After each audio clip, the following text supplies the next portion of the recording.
Hashtag Trending would like to thank Meter for their support in bringing you this podcast. Meter delivers a complete networking stack, wired, wireless, and cellular in one integrated solution that's built for performance and scale. You can find them at meter.com/HTT. Does anybody remember that Fireball XL5? Of course. 4, 3, 2, 1. Remember, I'm the guy who threw out Thunderbirds Are Go last week. Oh, yeah. Welcome to Project Synapse, our weekly meeting where Marcel Gagnier, John Pinard, and I discuss AI, although sometimes we get a little off and track. And a whole lot of other things. And a whole lot more. Yeah, like Fireball XL5 and the Thunderbirds. Yeah. That's my favorite.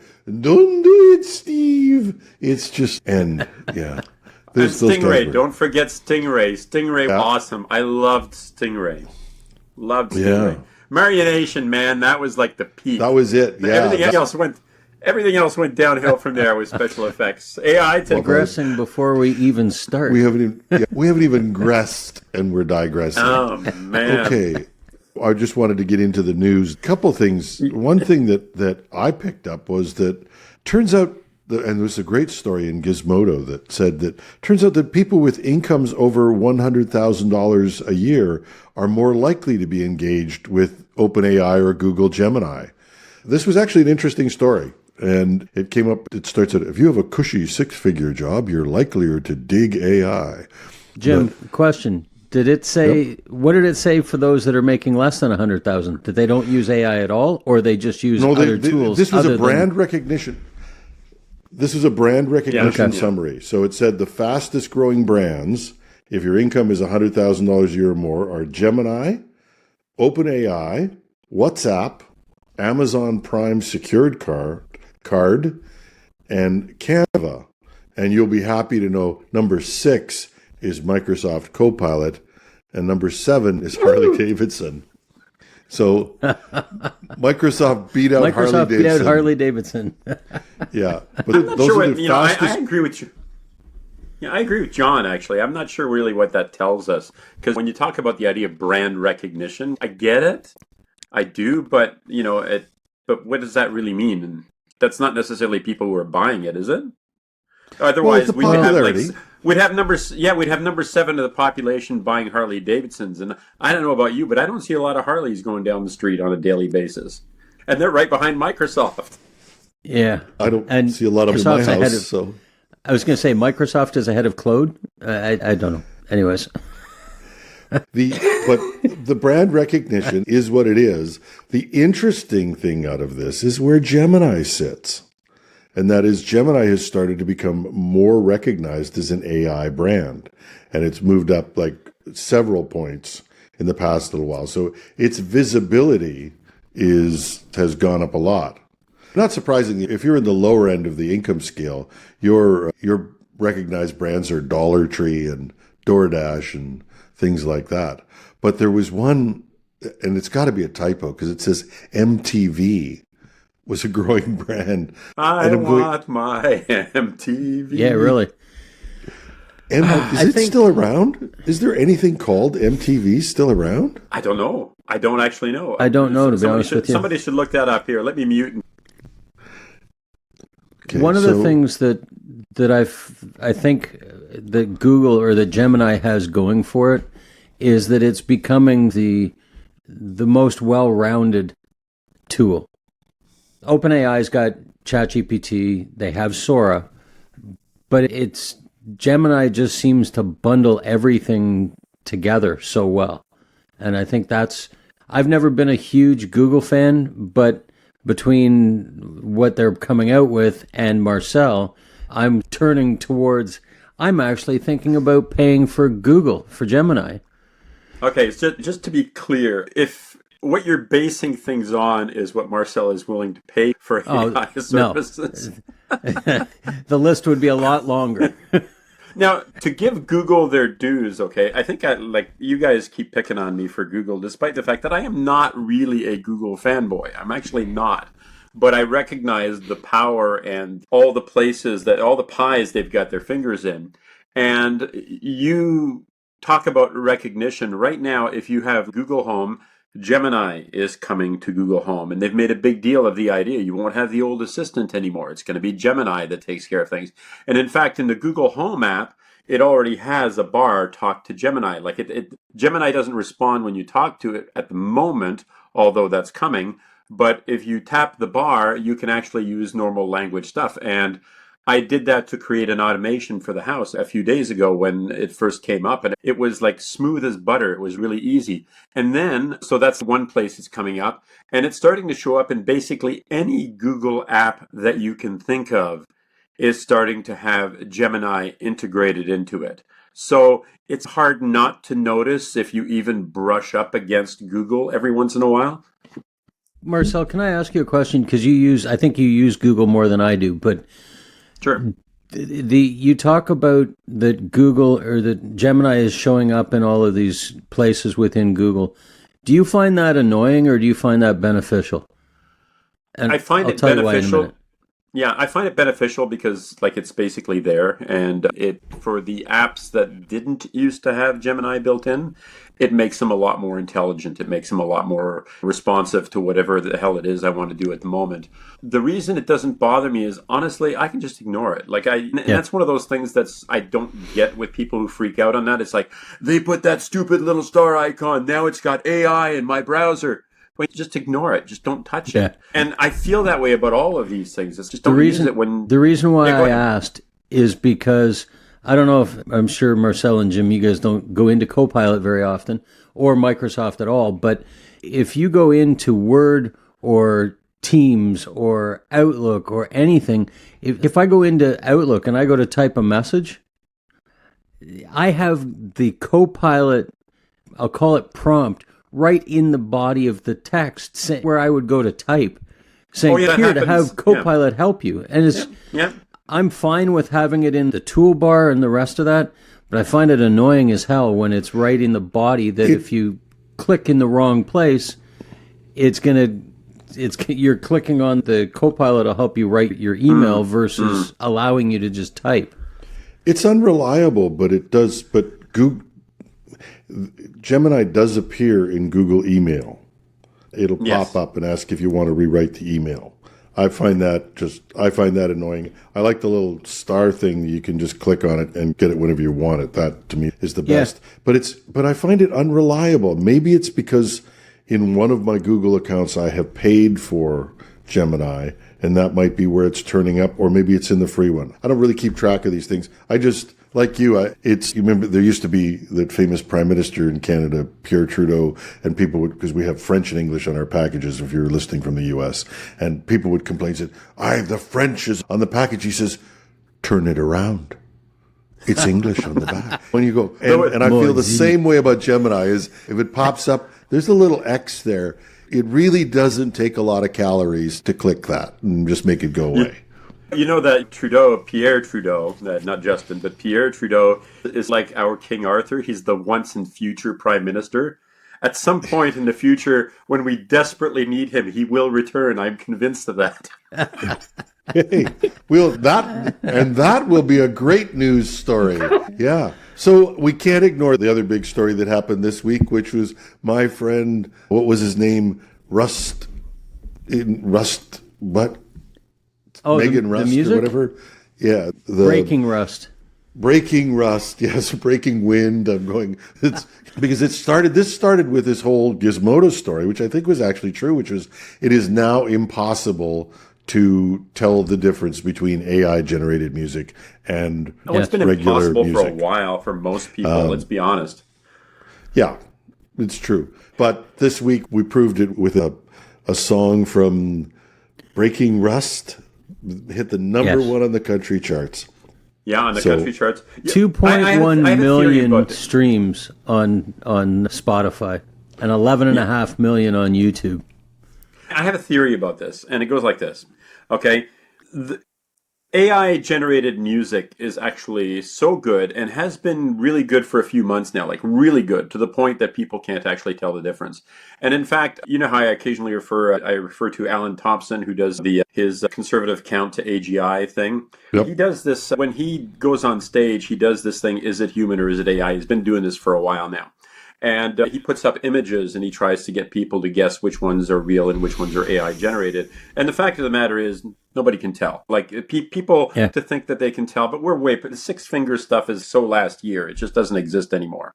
And the same thing is true with AI generated music. It's so good that you can't actually tell the difference. And here's the thing: unless you're the sort of person who is going to get angry at the fact that AI generated art exists or AI generated music exists, okay, unless you're those people, you're going to be okay with it. You're going to be perfectly happy listening to a song that you like, or perfectly happy looking at an image that you like. Even the Coke commercial, like people are freaking out about the Coke commercial this year, another AI generated one. But here's the thing: they tested this commercial before it went on the air, okay? And they had like lots of people. They put people in a room, they yank them up off the street and they bring them in and stuff like that. And it's like, what do you think? I think it's really cute. I love it. I love all the little animals that are waiting for the Coke trucks to come, blah, blah, blah. It's only when the commercial gets out there in the public, and then, if you'll pardon the expression, the AI haters get their hands on it, that all of a sudden all hell breaks loose. Because nobody cares. That's the actual fact. Unless you care about the fact that it's generated by AI, nobody cares. And if you look, I'll pick Randy Travis. I always loved Randy Travis.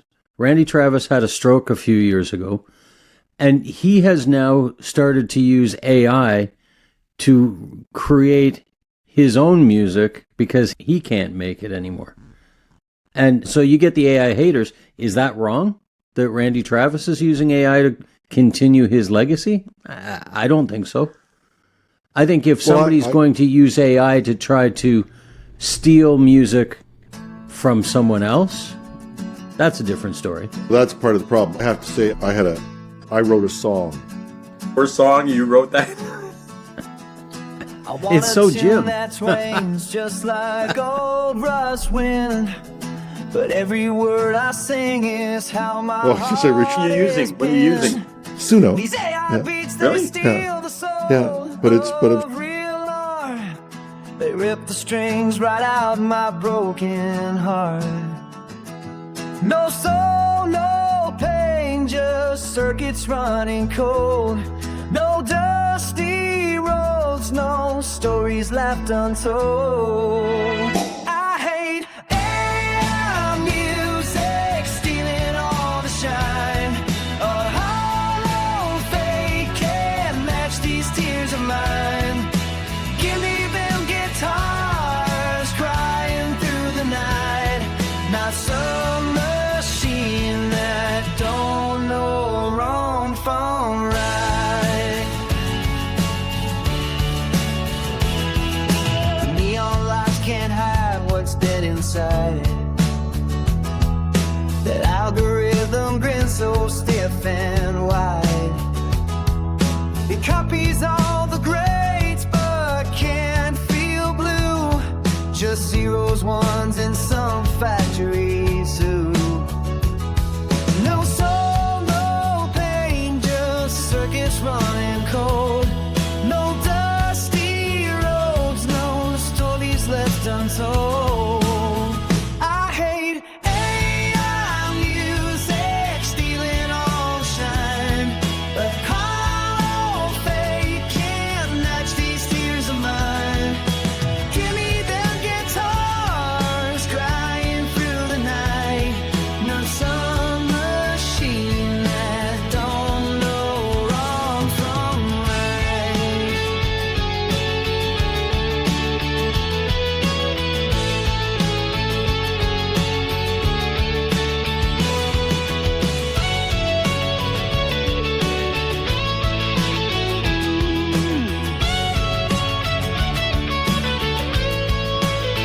I hate AI music stealing all the shine.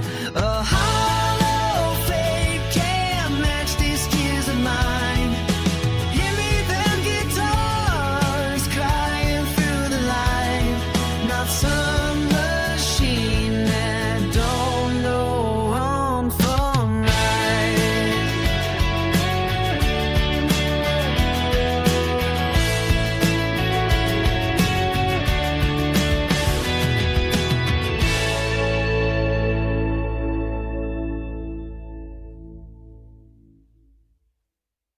just to be absolutely clear, I don't use AI generated music in any of my music, any of my albums or anything I've ever put out into the world. But I did want to check it to see how it worked. And this took me 30 seconds. I typed the command in and we had a song. So I was sitting there going, I wanted to write a blues song, but the fact that music went away the day the music died came up. No, just kidding. Actually, that actually happened where somebody asked, and I don't know which program, to write a song about Buddy Holly, and it came back with American Pie the day the music died. And so that becomes a huge problem. I'm lost on this part of it because the question boils down to the same thing that happens in Sora, and that is, would this work if you didn't load in all the music in the world? In other words, and so that becomes the artist's argument, that you took all of our music in there. And the same thing with Sora. Sora's talking about they want to block Sora's use of copyrighted material. Nobody's really sure if you can actually do that because there's so much copyrighted material in Sora. They're not sure if you block it all, you're gone. To be clear, okay, and I get hate for this from a few people I know, but there is no music like that in Sora. There is none of that stuff in Sora. Sora has learned the same way that you learn. You listen to music, you remember bits and pieces of it, you reinforce those pathways by the fact that you've heard that song several times and you've memorized it. But the fact is, that song does not exist inside Suno. It's not there. The spirit of that song is there because it's learned so much from listening to all this music, but it's not in there. It's like that copyright case that just happened against OpenAI I think it was against OpenAI in Germany just now. They ruled that it's a minor case and it affects the lyrics of, I think, 9 musicians or something like this. So it's a very small thing, but they're saying that the lyrics are sitting inside ChatGPT, and they're not. And this is a misconception. It's not. It's no more sitting in there than it's sitting in your head. Like, otherwise, you could say that everybody out there is copying songs and copying movies and stuff like that for their own personal use, which is not true. The essence of it is there, but it's not a copy. Marcel, the next thing you're going to tell me is that when George Harrison wrote Something in the Way She Moves, the fact that he'd heard James Taylor's song with the lyric, Something in the Way She Moves, or Looks My Way, or Calls My Name. The next thing you're going to tell me is those two are influencing each other. Okay, well, here's the thing. I think that most of these copyright arguments that have gone to court over one song sounding like another, the vast majority, 99.9% of the time, are bullshit. Okay? Oh, yeah. Like the idea, like the whole, you copied this 4-chord progression. That's the classic, right? The Axis of Awesome, your 4-chord song. I'm sorry, but you're going to go over the same ground. And the reality of human progress and human art over the centuries is that we copy and we are influenced by the people who came before us on the process of making our own stuff. And it's not ChatGPT that's writing this stuff out. It's the person who is sitting at the keyboard who is generating this stuff. And I was going to say, we've had this issue long before AI came out. You always had artists claiming that somebody else stole their lyrics or stole the song or the music or whatever. Good artists this isn't copy, anything great artists steal. My sweet Lord, that never happens. But the Axis of Awesome, if somebody's listening to this and they really want to pick this up, that this trend has been out there forever, there are like 3 or 4 4-chord progressions. And three chord progressions if you're playing country. But the famous, no, I'm not kidding. That old line about this guitar player came up to Hank Williams. Hank said, I'd like you to play in my band. And the guy said, I only know 3 chords, Mr. Williams. He says, hell, son, there only is 3 chords. But look what Hank Williams did with those 3 chords. But I digress again. The Axis of Awesome is worth looking at. I'll put a link to it because it will show you the same 4-chord progressions. And if you think this only happens with rock and roll, where the progressions are there, I sing in a jazz band as well. And we do stuff from the 20s to the 50s. And guess what? We did a medley by accident yesterday of 3 songs because we couldn't tell which one the piano player was playing.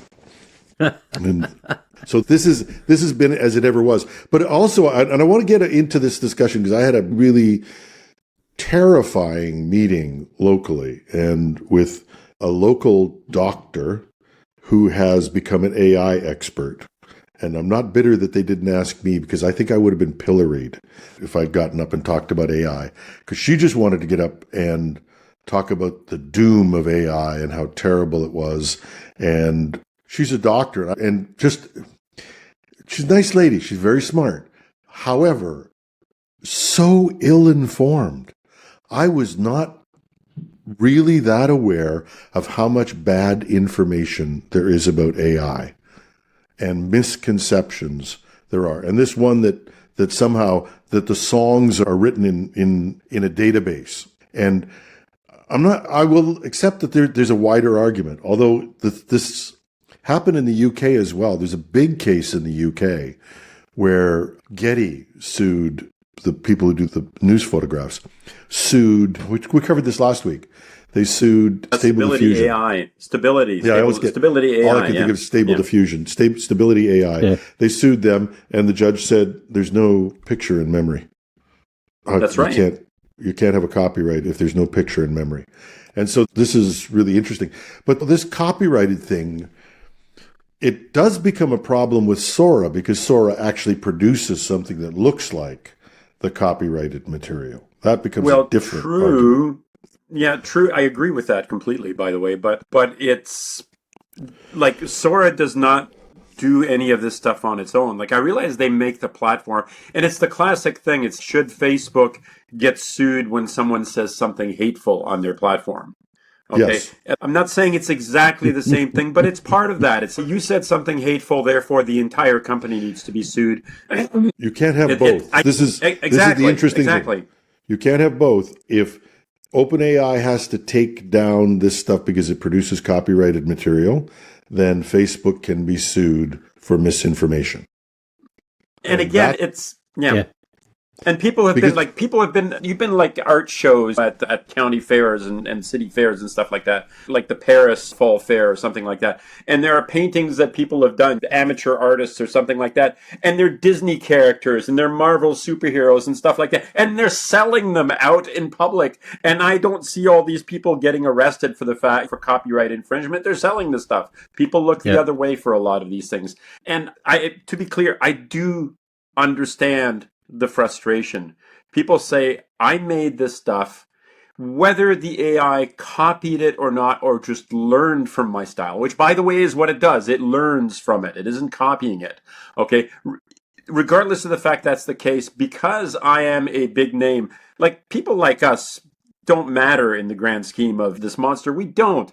But somebody who has like a huge following, millions and millions of followers, they have sold gold level records and stuff like this, they're going to be upset at the fact that they have helped create this thing without getting a piece of the pie that was made from all of this stuff. Regardless of the fact that for the vast majority of most people, it doesn't mean a damn thing, but everybody wants a cut nevertheless. So what's your cut? Like a penny because there's a pixel that could be representative of your work somewhere in there? Like, I don't know.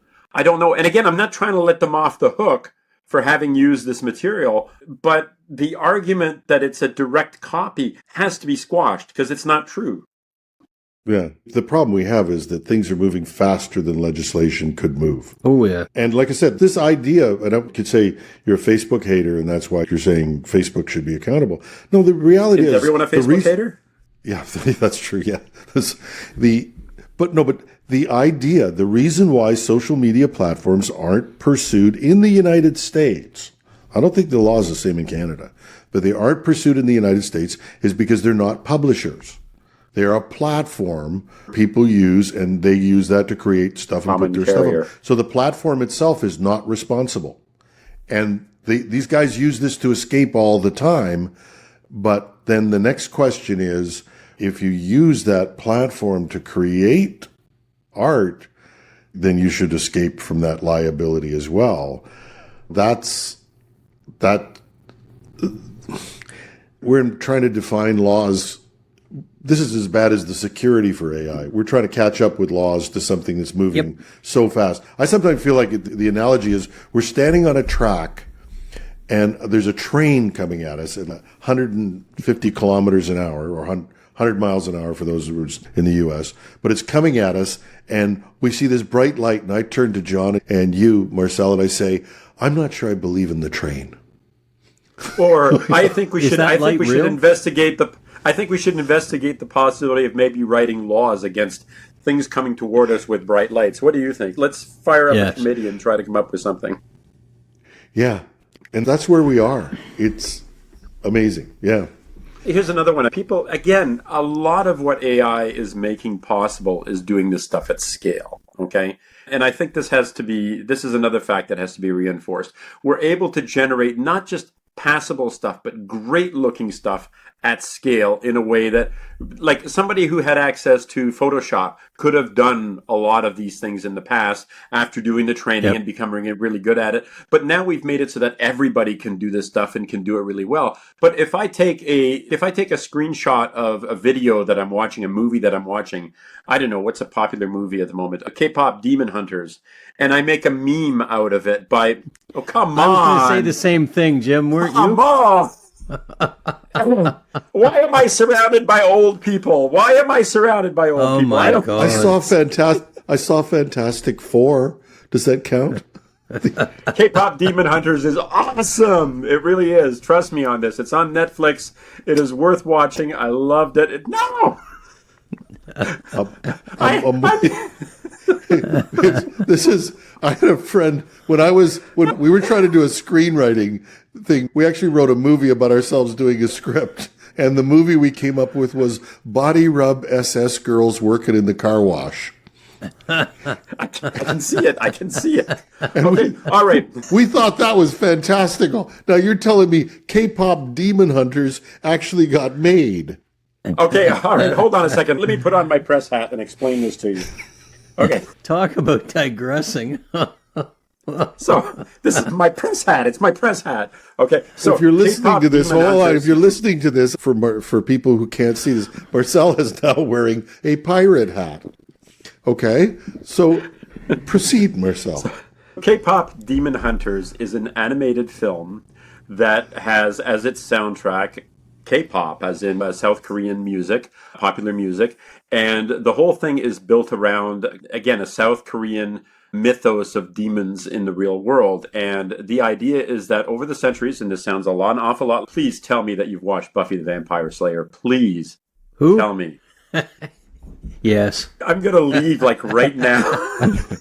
I know I watched a few minutes of it. Yeah. Oh, man, I've watched the entire series twice now, start to finish. But anyway, why am I surrounded by all these old people? I'm waiting for the next. We have to start. I'm waiting for the next Reacher, Reacher series. Actually, that was good. That was good too. Anyway, so the idea is that in every generation, it's a lot like Buffy. In every generation, there is a chosen one, or in this case, a chosen trio of young women who use music to reinforce the world's energies to keep the demon world separate from the human world. And that's what it is. There's this group of young women who create this music that reinforces the barrier between the two worlds, but the demons have had it. So what they do is they decide that they're going to create a boy band to go up against this girl band to make themselves more popular than the girl band, to weaken the barrier, to allow the demons to come out into the world. It's great! It's fantastic, and music is fantastic as well. Oh my God. Was that enough of a digression? Anyway, we were talking about something else. Oh yeah, anyway, the meme. So I was saying, I haven't totally forgotten. I do not have the cognitive decline here. But if you take a screenshot and then you create a meme, okay, technically you are in copyright violation, but no one is going to go after the person who shares this meme on Facebook. Okay, even if it's viewed 10 million times, no one is going to go after them. And in fact, no one is going to go after Facebook either to say you allowed this meme, which was basically a screenshot of copyrighted material to appear on your platform. The only reason that AI is so much in the public view at the moment is it's growing in popularity faster than anything else that's ever come before it. Okay, there are vast amounts of money on the table, and we are talking like ridiculous amounts of money, imaginary amounts of money, and of course the fact that it's like the big thing right now. That's the reason. And speaking of imaginary amounts of money, which was another big story from last week, is that everybody's talking about the bubble, but it's getting weirder and curiouser, I think, as Lewis Carroll would have said about this, was the financing, how we're going to actually make money from AI and whether it could ever make enough to pay for itself becomes an interesting thing. So you've got Sora, which is producing videos that cost about $1.30 each to produce, but hundreds of millions of those. And OpenAI is making taking about $12 billion in revenue, something like that. And it's basically Sora wipes that out really quickly. The loss projection is they're losing millions per day and about $5 billion a year just on Sora videos. And so this is either genius in the old method, which is you do a massive, and this has happened before. Microsoft came in and knocked out Netscape with its browser, gave it away.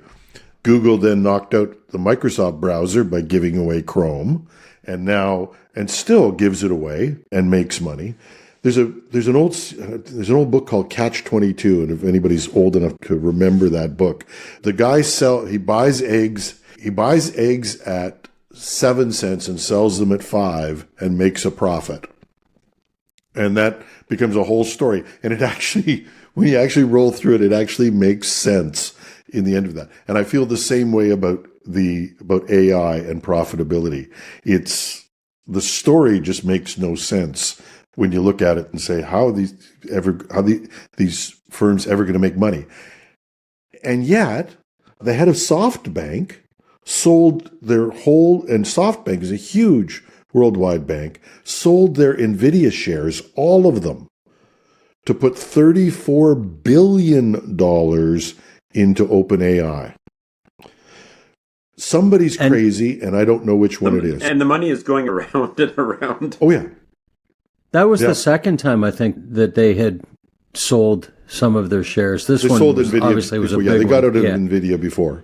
Yeah. But this time, to sell it all to buy into OpenAI, you talk about go big or stay home. Like the whole question of the economics of this it really is starting to feel more like the mortgage-backed securities thing.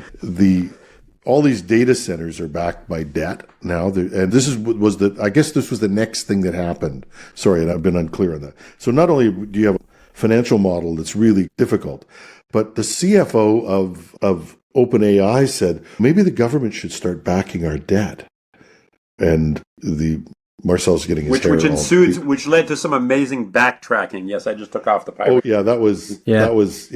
But the fact is that a lot of data centers are being securitized on debt. And and the awful thing about debt versus equity, if you have equity in something and they don't make their profit, they just don't pay you a dividend. If you have debt, if you're the company and your shareholders may hate you, but you don't owe them anything if there are no profits. But if you have debt, you have to pay those interest payments and that principal back, even if you don't make money, or people come by and seize your property.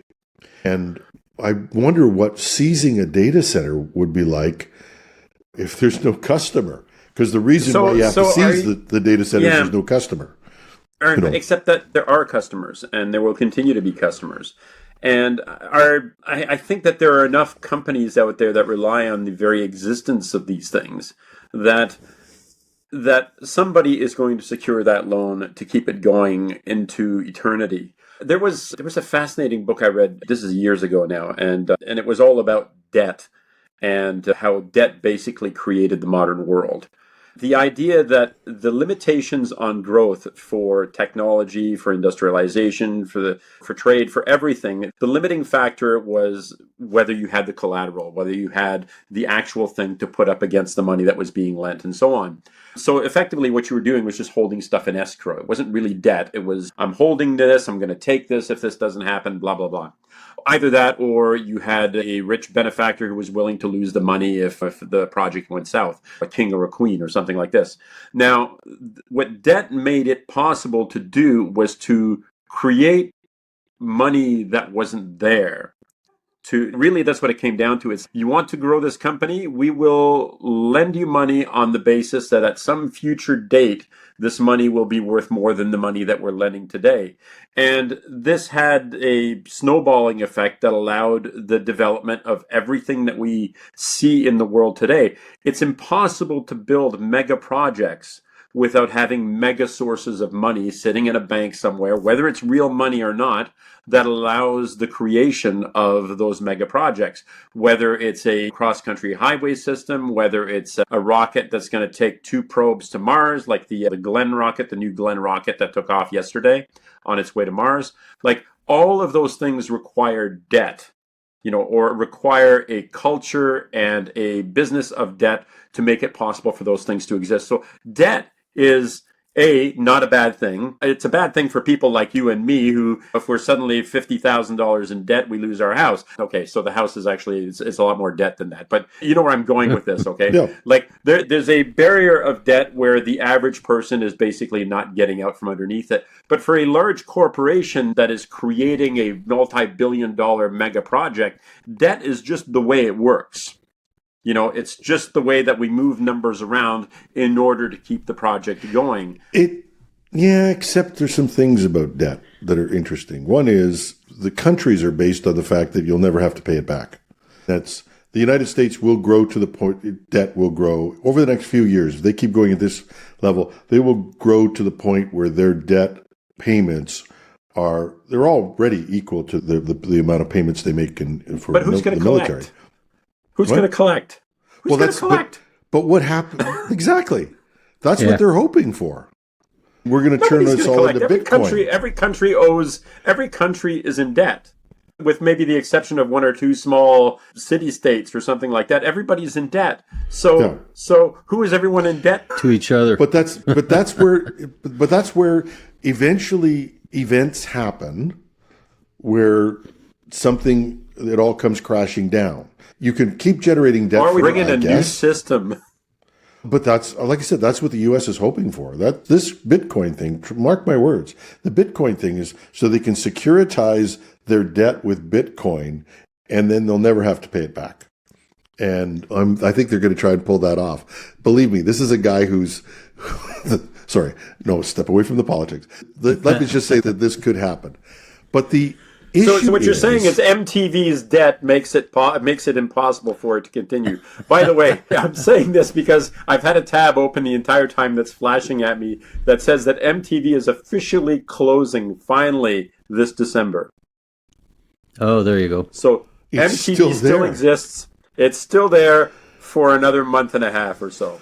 Anyway, sorry, continue. I'm going to close that tab now. No, I go on and request my songs. That's all I can say. But the issue is, if you build, they're building out $1 trillion worth of data centers. A lot of this money that is going into OpenAI goes back into data centers. And this moonshot project to build $500 billion worth of data centers with Larry Ellison and the whole crew. That's OpenAI wants to be part of that. You've got Google building out data centers like mad. You've got Microsoft building out data centers like mad. One small problem, there's not enough power for those data centers. Second small problem, just that turned up in New Jersey, which is that when you build an electrical plant, you don't just tell the data center that they're responsible for the capital costs. You pass those across to all the consumers. So in New Jersey now, they've had huge increases in their rates, their electricity rates, and they became an election issue because the data centers that are there. So that's a huge issue of negative impact on consumers, an incredible amount of money, power that doesn't yet exist and will cost a lot of public money to build. What could possibly go wrong with this scenario? Oh, yes. Yeah. Somebody could invent a more efficient AI that didn't need all those data centers. Oops. And you don't need many. And that's what concerns me is that, do you remember, I don't know, what was it, 6 months ago? That all of these companies like Meta and everything were talking about putting nuclear power plants in place. What happened with that? My understanding is that they've rescinded that because now they don't need as much power. But Canada is still going ahead with, last time I checked, we'd signed, or the Prime Minister had signed something that said that we were going to build some of these small nuclear power plants. And eventually, the thing about all this stuff is that even if they don't think they need them today, the power requirements for the planet will continue to increase. Oh, by the way, did you hear that? Did you hear that in Australia, the solar power has become so cheap that electricity is free because there's this huge abundance of electricity. Negative cost of electricity. Yeah, the negative cost of electricity, fascinating. So personally, I think that the idea that we need to generate more and more power all the time to power more and more technology is actually exactly what we want. But this is exactly my point, is what could possibly go wrong with us building $1 trillion in data centers? First of all, we're electrifying our economies. Anyway, it's not just data centers. We're electrifying everything. And that, if you watch what China is doing, they're not ready to burn a lot of, they'll burn coal because they have to make electricity, but their economy is electrified, and that's what's happening. So we'll be using a lot more electricity no matter what happens. But as you pointed out, in this case, at least in one case, Australia, the cost of electricity suddenly goes negative. Oops. That messes up a lot. Now, if you have a solar plant and you've borrowed money to build that solar plant, and you can only get -1 cent for it, this has a real problem in your economy. And that, I'm saying that, I don't know, but trust me is not a really good thing for this.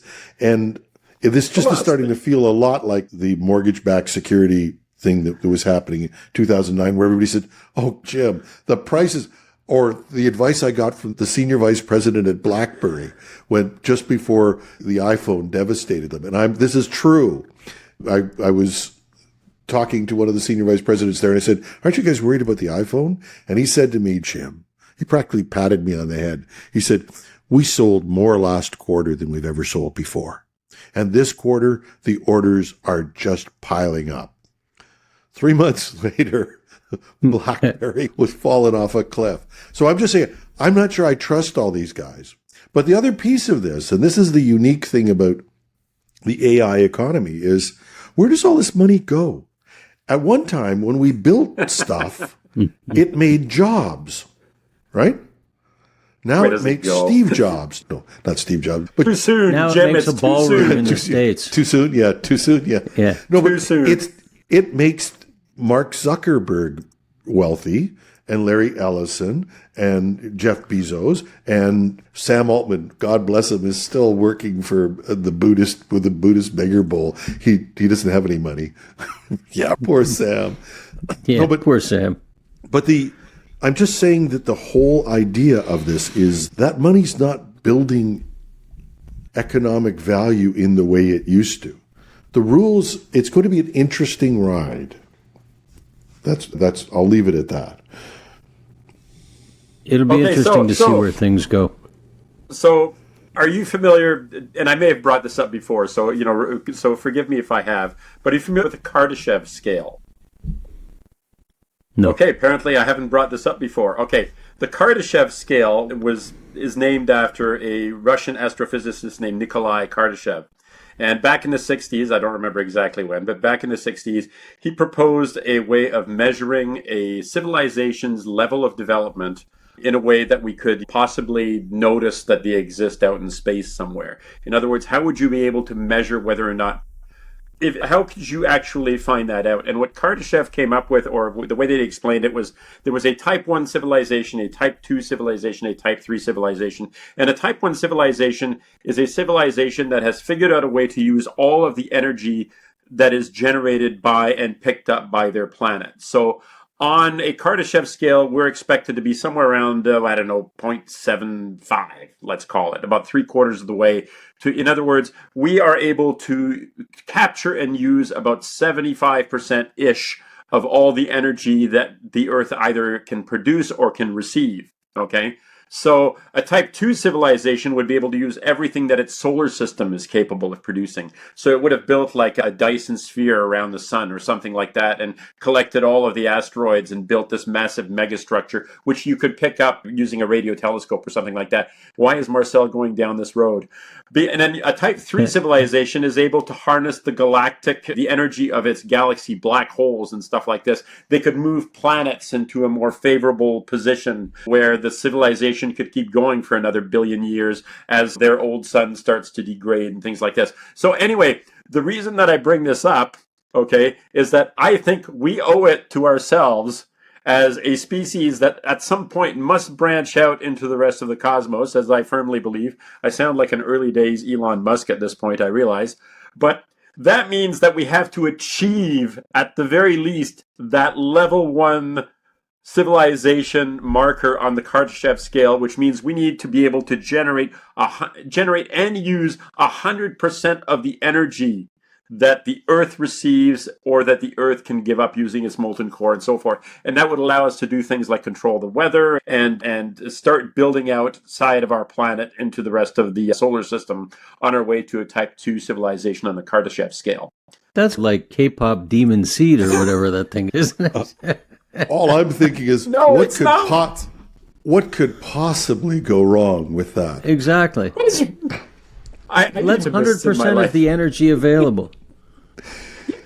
Yes. Yes, that's the point. That's the point. We need to be able to generate more and more energy all the time, but we need to do it not by burning fossil fuels, but by using things like geothermal and wind and solar and stuff like that. We need to bring down the cost of energy to effectively zero. Okay. I realize that at some point that's going to require, and I know that I'm dreaming to some degree here, or maybe to a larger degree, who knows. But at some point, this is going to require that we build a new economic system than what we've grown up with. I'm just thinking of Scotty being there on the bridge of the Enterprise going, Captain, the K-pop, it's no delivering. So we'll be I get it. We'll be powered by something. We'll be powered by something. I feel like I have to drag you guys along to all of this. And in that spirit, I have just created a video for the three of us based on our faces on today's show. Are you ready for this? I'm ready. Are you standing on the edge of your seat? Okay, yep. All right, here we go. All right, so this is the three amigos. This is the three amigos. All right, you ready? Let's see here. Okay. Stop your complaining and keep digging. We're tired. We're tired. This is hard work.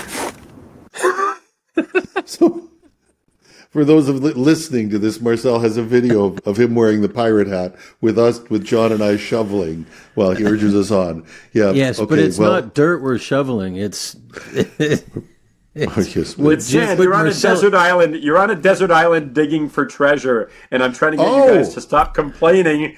I'm trying to get you guys to stop complaining because there's treasure there. Mind you, I'm having you guys do the work. We will stop complaining.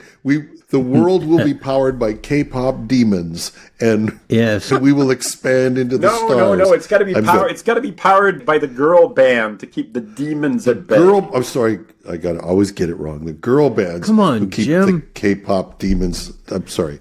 Do we want to talk about ChatGPT 5.1 and some of the other releases out there and some of the things that happened? Yeah, sure. Anybody? Yeah. Did you get ChatGPT 5.1?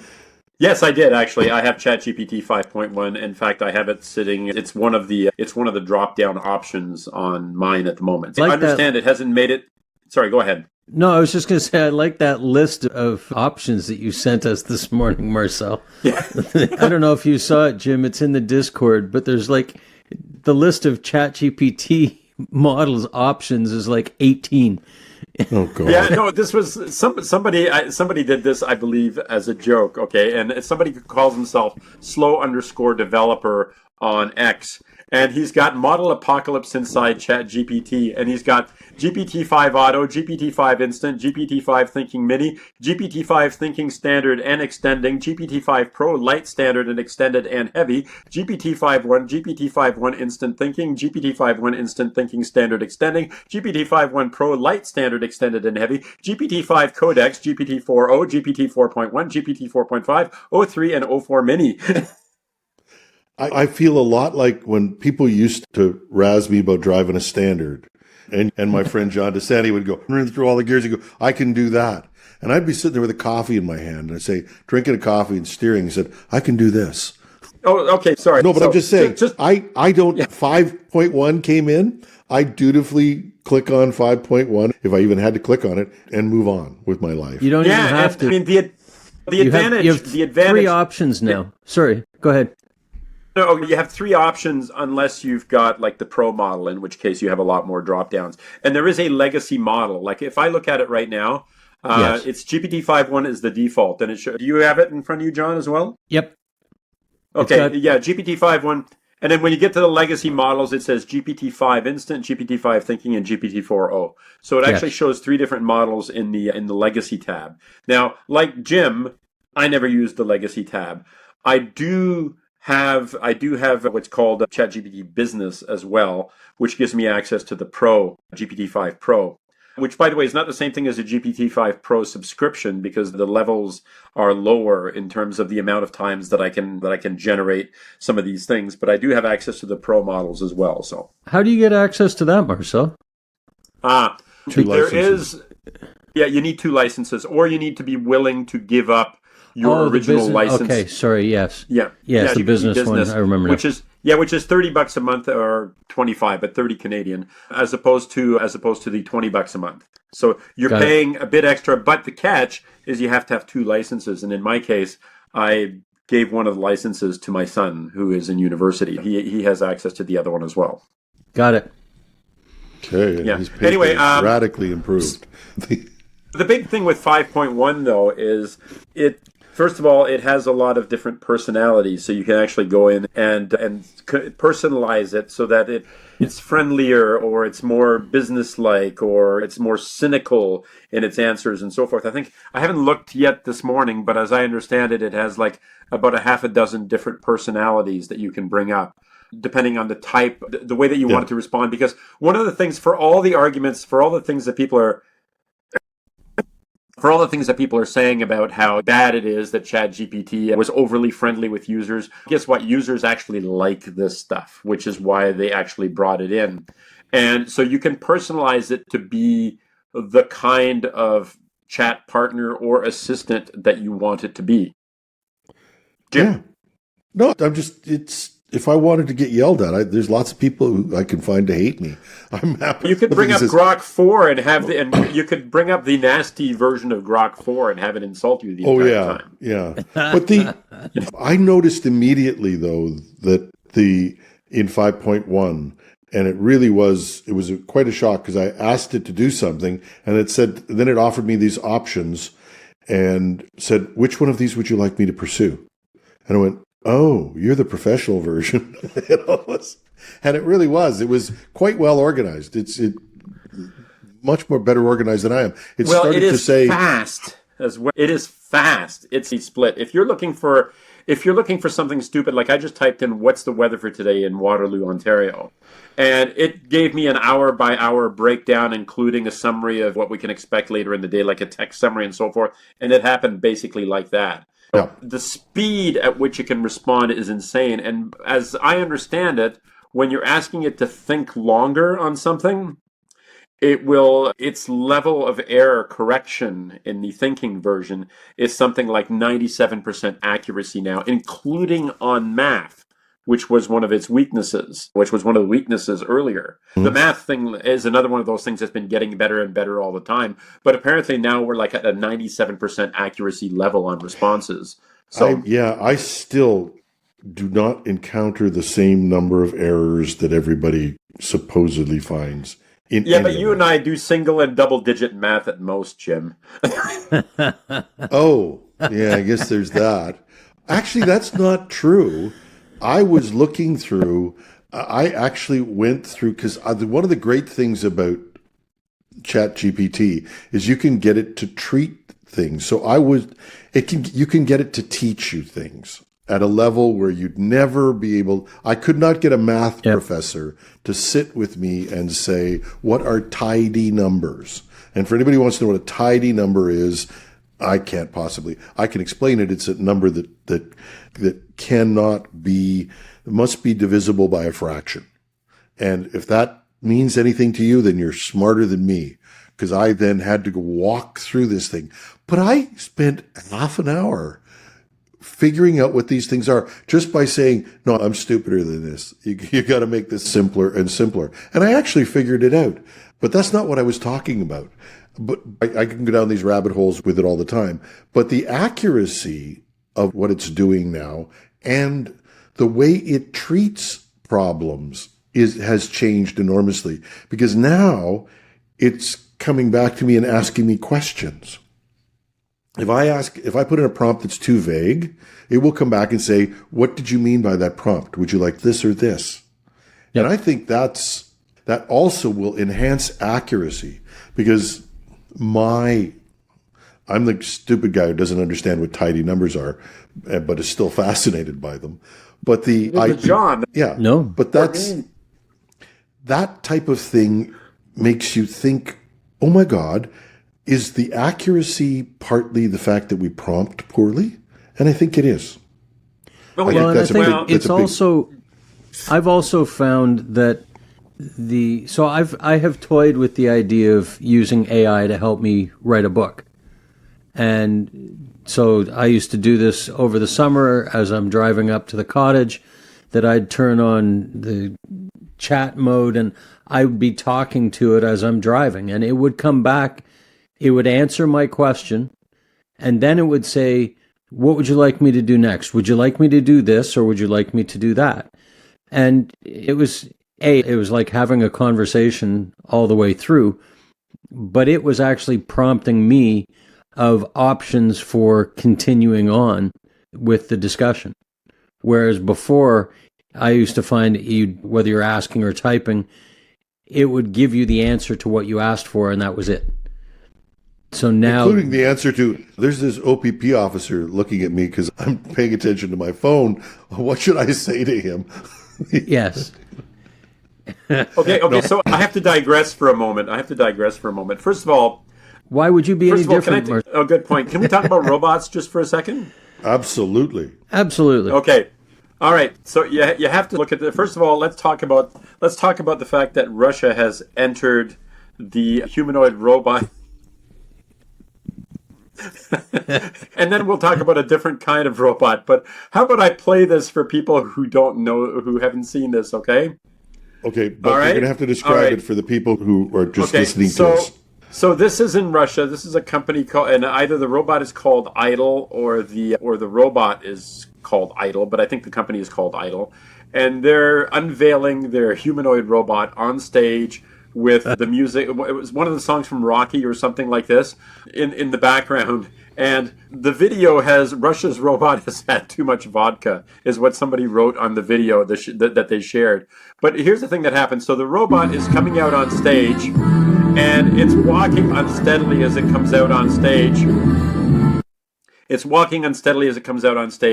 And then it doesn't walk like anything like what you're used to seeing when you take a look at something like from Tesla, or you're looking at something from the Figure 3 robot, or the one that we saw, the Iron Robot from last week. It stumbles and it falls over. And the it's guys walking a are little desperate, bit like it's got a capacitor out of its butt. Yeah, and they're picking it up, and of course they put a really human, quasi-human face, and then they take this thing, they bring up this curtain to hide what's happening with the robot behind. So, And they can't even get the curtain straight. Yeah. they can't even get the curtain straight. So if you're worried about the Russia's entry into humanoid robots taking over the world at this moment, we have a couple more years. Yeah. No, but it's seriously, if you're worried about robot warfare and things like that, take a look at this. You'll feel better. This will make you feel a bit better. Yes. And we will put a link to this video for people to watch it. It is hysterical. I haven't laughed so much since Elon Musk put a brick through the window of the Cybertruck or whatever it was. His recovery, to be fair, his recovery was a lot funnier than it was like, okay, we're going to have to fix that. Whereas these guys just look terrified. They look like their world is ending. Elon's only going to fire the guys who built the window. Putin's going to kill the two guys who built the robot. Like Siberia, it's not the same as saying this is your last day here. Putin comes in, this is your last day on Earth. That's right. Oh, you're sending me off into space? Something like that. Yeah. Oh, God. Oh, wow. Anyway. 5.1 came out. Baidu came out with the open source, and my favorite name for an open source model, Ernie. Ernie. I want to do Bert. I want to have there's Bert got to be a Ernie model. There's got to be a model named Bert out there somewhere. There has to be. I'm going to look it up. I want the two of them on my machine, and I'm going to make them talk to each other. Hey, Ernie. Hey, Bert. So Bert, Ernie No, not is... Bert, Ernie. Oh, Bert is a real AI model. There is. It's the bidirectional encoder representation from Transformers. It was released by Google in 2018. Wow. So it's a really old model. Bert is not a chatbot, unfortunately, but it was built for understanding, sentiment analysis, question answering, entity recognition. So it's like an early model, and it was a big deal apparently at the time. So before the GPT models came out, there was Bert. I'll start my writing my letters. Bring back Bert. There'll be a petition. But seriously, Ernie is under an Apache license, another one, and Kimi you mentioned in your notes. And Kimi That's right. is Kimi K2.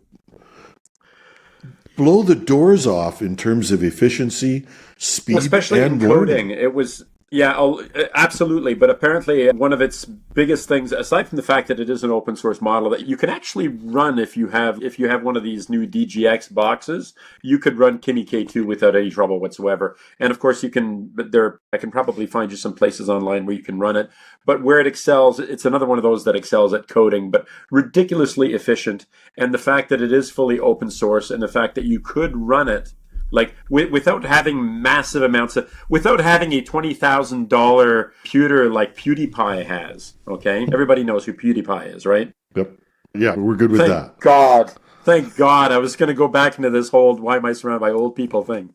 Anyway, he's been going on about running models locally, but he has a $20,000 computer system that he's running it on. You don't need that. Like something like a DGX box could run Kimi K2 without any trouble whatsoever. So that is definitely a big one. A couple of the other big things is we are still expecting any day now. And one of the reasons did you notice when GPT-5.1 came out, there was no big giant announcement? It was like, no. Yeah. Here's GPT-5. That's what I found it because I was searching stories as I normally do to do the podcast. And I went 5.1 and is out. And I looked up and went, oh, I have it. It was And no big announcements of benchmarks or papers behind it or anything like that. It was just there. Yeah, no, they're launching now with the thing that I try to get my wife to do, which is lower her expectations.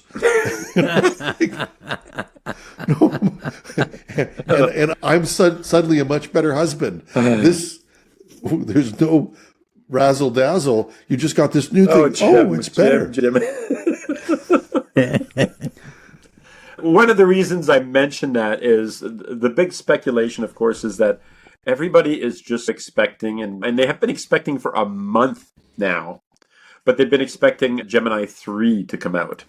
Okay? And I think the speculation, anyway, among a lot of the people out there is that the incremental thing is partly what OpenAI wants to start people to start thinking in terms of there's always incremental upgrades in terms of what it is able to do. In other words, don't feel like you're getting trapped into this is the model that we get for the next 6 months. No, we're just going to keep it'll every day it'll keep improving. So that's one idea. But the other idea, of course, is Gemini is out there about to appear. And of course, we've seen people have access to in limited ways here and there, Nano Banana 2, which is the famous upgrade to Nano Banana, which sort of blew everybody away. In fact, the pirate thing that I just did there, okay, I did exactly what I've done a few times. I took the three of us, I took a little screenshot of just the three of us heads with me wearing the pirate hat. So it didn't even see the rest of the bodies or what we were wearing or something like that. And I said, put these three guys on a desert island with the guy with the pirate hat watching as the other two dig. And it generated the image, and the image is great. Like, it actually looks like us. And then, of course, I threw that into VO 3.1, and I gave it very simple instructions on what was being said.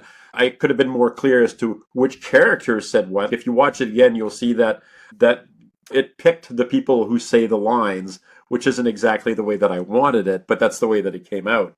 Anyway, so we'll still give you a B plus, Marcel. Thank you. All of that basically seems to be wrapped around the idea that there are two big players out there right now. Anthropic is out there, obviously. Grok is out there, obviously. But really, it's OpenAI and Google. And they're trying to make sure that they stay in the public consciousness, especially as you pointed out at the beginning of the show, Jim, Google's Gemini is starting to be commonplace. People associate it as just a thing that's out there.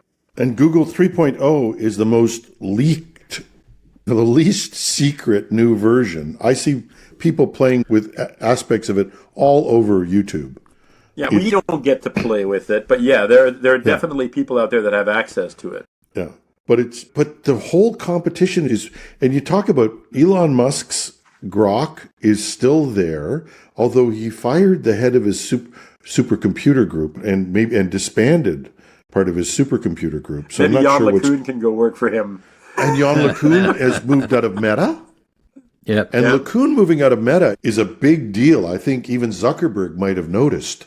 But I have mixed feelings about that. I have mixed feelings because Jan LeCun is probably the most skeptical of the fathers of AI, or the grandfathers of AI, because he doesn't actually believe in large language models as the way that things are going. Like, he has been saying for a long time that it's just one step on the way to wherever we're going. And of course, Meta, along with a lot of other companies, wanted to double down on what large language models could do or would be able to do, whereas he doesn't see the chatbot as where things are going. So he's a little bit of an oddball in the field of these AI, let's call them the AI masters that are sitting out there. I think you're going to find that there are going to be people like that are going to have their own ideas.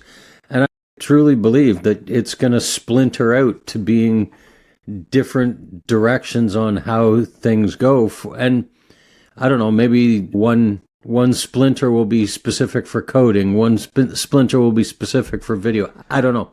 But I don't think that there's necessarily only one right answer. Well, the chatbot... LeCun thinks there is. And yeah, this is an interesting thing. The chatbot thing. is just the interface, right? Yeah, but LeCun's walked out of Meta. Zuckerberg, unlike Elon Musk, Zuckerberg feels required to make money. And he wants his AI to be product driven. And so he stopped funding LeCun's dreams or whatever they were. Because he's talking about a fundamentally different thing. He's talking about an AI that can experience the world, which he thinks is what's missing to get to AGI. And that is the experience of the physical world and whatever ideas he's got.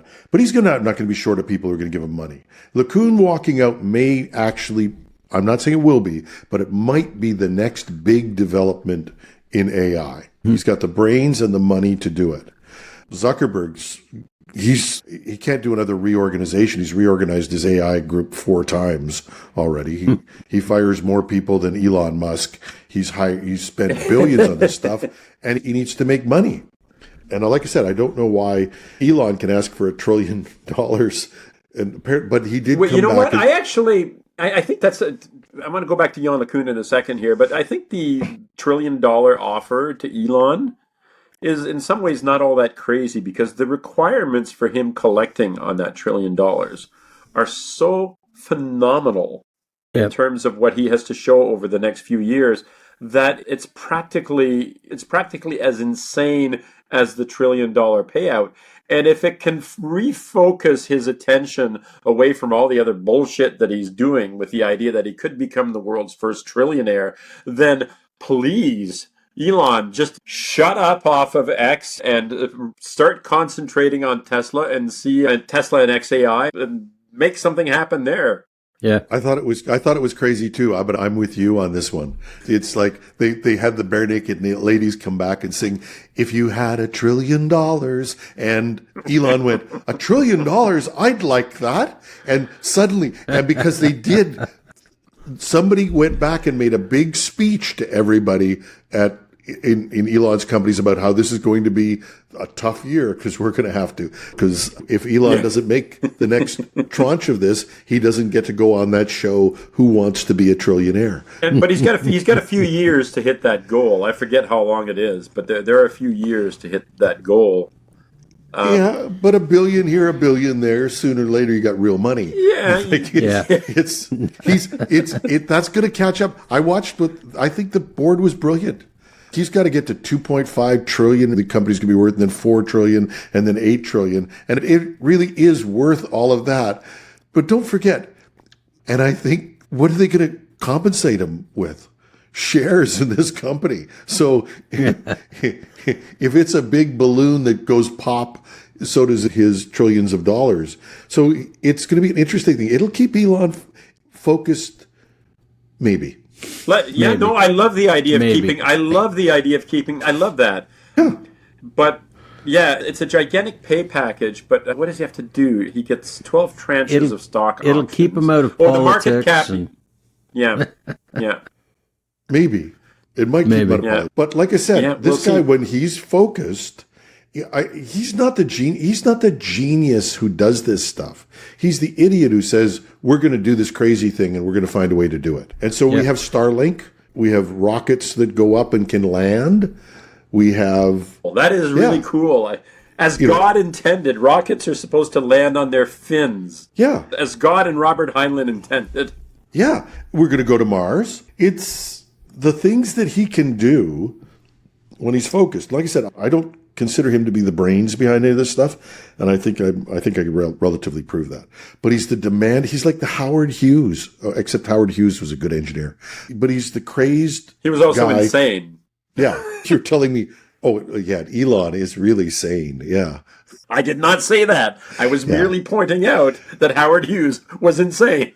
But we will have a number of things over or he'll die trying, and maybe he'll get his head out of Twitter, which is never going to get $1 trillion, and that would be a thing that all humanity would love. That would be true. Hey, is this a good point? Is this a good time to point out that I actually went and checked out a Tesla Model Y? I want to finish with that, and I was going to do something on the ethics of AI and some of the misinformation, but I think we're going to do a whole show. Let's do that. I love that. Let's do that. No, but I think we can do a whole show next week on misinformation. Yeah, okay. I would agree. Well, all right, let's do that. Yeah, I would agree. Yeah. I want to do that next week. But so we're going to end with the Tesla story, because I'm dying to hear this. Okay, so my 2007 Camry XLE, which has been a nice car, I actually did buy it. I forget, I think it was like 4 years old or something like that when I bought it. So I've been driving this '07 Camry for a long time. It makes a lot of noise when I'm on roads these days. It's starting to have that clunky old car feel to it that is going to cost you a small fortune if you take it in this time. Last time I took it in about 3 years ago, I spent $5,000 to bring it back up to... Now I'm worried that this could be like $10,000. So it's time to start thinking about another car. So for years, I've been saying that I'm going to have either a hybrid or an EV, preferably an EV. So the idea is... You want to drink your own Kool-Aid. You've been saying this for a long time, so put your money where your mouth is and get yourself an electric vehicle. So I started looking at the different offerings that are out there. Marcel, just so you know, if you're looking at Teslas, I hear that you can get a really good deal on a Cybertruck. I hate trucks. Cybertrucks included. I hate pickup trucks with a passion, almost as much as I won't hate tell you what I vans. drive then. I hate trucks. I hate them, but only on days that end in Y. Anyway, so I decided I would start taking stock of the different vehicles, and I actually went to Toyota at first because they have an EV that's coming out called the BZ. It's basically an electric RAV4. But it sounds interesting enough, and I love my Toyota. It's been a great car. But I thought, I have to go look at Teslas. I have to. First of all, despite the Elon factor, I live in Waterloo. There are a hell of a lot of Teslas in Waterloo. Like, this is a tech town, and people in a tech town tend to go toward tech-type vehicles. There are a lot of EVs in this town, and a lot of Toyotas, and there are charging stations absolutely everywhere here. But I digress. Anyway, so I decided I have to go check out a Tesla. And so I walked into the dealership with my son in the afternoon about a week ago now, and I checked out the various cars. And of course, for me, the Sebastian has to be able to fit in the car. He's 6'4", so it's like he has to be able to sit in the back seat. He's going to sit in the front seat, but he has to be able to fit in the back seat when all of us are in the car. So I had him sit in the back seat of a Model 3, and it's just too tight. There isn't any room. Yeah. Tried the Model Y, and it's got decent headroom. He can sit in the back seat comfortably. Front seat's never a problem. It's always the back seat. Anyway, and of course, there's enough leg room back there, and it's great. And the guy says, do you want to go for a ride? And it's, sure, what the hell? I've got some time. Let's go for a ride. Okay, so let me start by saying that this was a holy hell moment for me. I felt what driving is supposed to be like. I experienced the future of driving. It was amazing. It was incredible. And we went out into the car. First of all, they summoned the car. So we stood at the door and the car drove up. And we didn't have to go out to the car and find it in the parking lot. It left its slot on the parking lot and came to get us. That was the first thing. We step into the car. Sebastian sits in the back seat. I sit with the guy up front. And then we go for about a 4-kilometer ride around the area. And the thing is on full self-driving mode basically the entire time. He plugs in. He says, let's plug in Starbucks just for fun.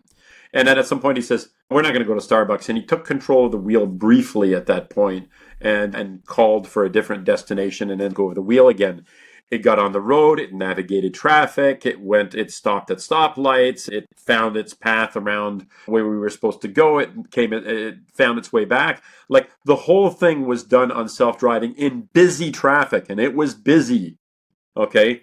And it was beautiful, and we're sitting there in the car, and it's clean, and you look at the screen, and you can see like everything around you. It's got a display showing all the cars around you in a 360 view all over the place. And then when we got back after our 4 or 5 kilometer ride, we get back into the parking lot, and he said, "Okay, and now I'll show you parking." And on the screen, you can see all the parking spots that are available. Like, it shows you in and around the car in a fairly wide area around the car, and you just touch the spot you want it to go in, and the car backs itself into the spot perfectly. And it was just amazing. Like, it was, I can't say this enough. The experience of being in this car and experiencing what it felt like to have something that had that much control, that was that comfortable, that was that easy to understand. Not a million freaking knobs. It's like a single interface that basically does everything for you. And of course, it can respond to voice as well. Mind-boggling. And I walked away from that thinking, I don't know if I can drive anything else. I don't know if I can have anything else for the next car. And if you sit in one of these things and you experience that, I swear to God, you will feel the same way. It is amazing.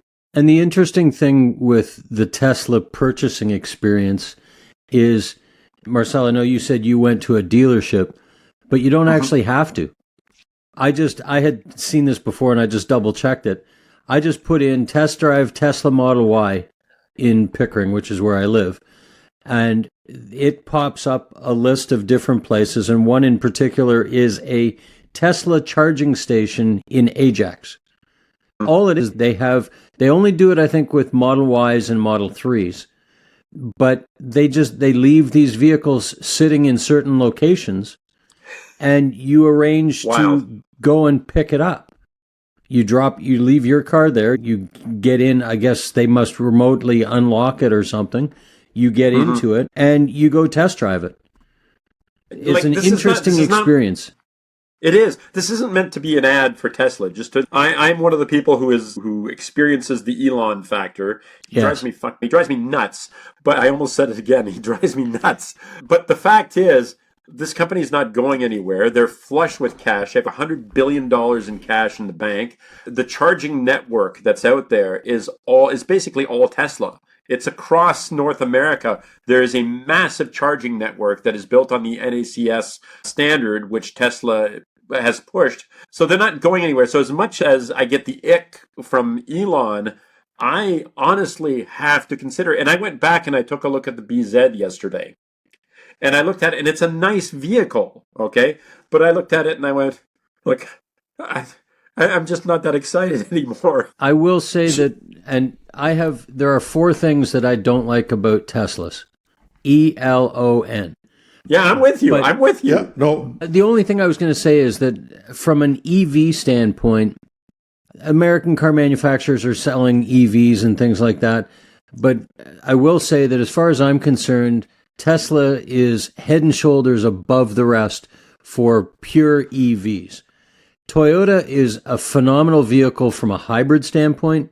I don't know whether they're there from an EV standpoint. I don't know that they are. By the way, the Model Y has, for the last year, certainly for a little while now, because of the cost of tariffs and how expensive it makes it, they're actually made in Germany. So the ones that you buy in Canada, not the US, but the ones you buy in Canada come from Germany, which I thought was fascinating. Interesting. Yeah. Well, it's the same thing. What is it that's made in Japan? Subarus? Yeah, Subarus are made in Japan now. The American tariff thing is really working out for them. Considering that we are their biggest purchaser. Yep. Europe does not purchase, Asia does not purchase. We are the biggest export purchaser of cars. Yep. And they really did a great thing. Now car companies are moving outside to Europe and Japan so that they can sell cars to Canadians. Oops. But be that as it may, I have this picture in my mind now. And this is, I want you to go back to the Tesla dealership, get a test drive. I want you to go pick up Robert Sawyer, the author, and I want you to be playing on the music system the latest tune that you wrote using AI. And because I'm waiting for that headline that says Robert Sawyer snaps and murders friend. Rob knows where I stand on this stuff, and we're good. We're good. We just don't talk about it. That's all. Yes. Yeah. How can I piss more people off? Get a Tesla, play AI in there. There's got to be a third thing you can work on, Marcel. We'll work on that. It's time to go. John's got to go to work. Live long and prosper. Have a great week, guys. You too. And that's our show.